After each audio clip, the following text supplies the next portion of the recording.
On a écouté attentivement le discours de victoire de Donald Trump qui, cette fois, a grillé la politesse à Nikki Haley, contrairement aux précédentes compétitions. On pense au New Hampshire et à l'Iowa notamment, où la candidate avait pris la parole la première. Mais cette fois, c'est bien Donald Trump qui s'est exprimé le premier.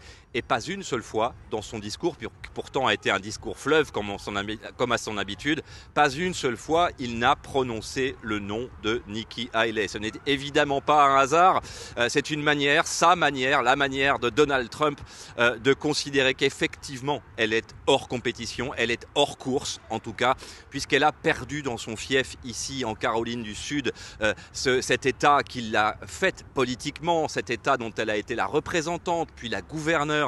Eh bien, les habitants de Caroline du Sud ont considéré qu'elle n'était pas la candidate qu'il fallait aux Républicains pour affronter Joe Biden dans la compétition pour la Maison-Blanche en 2024.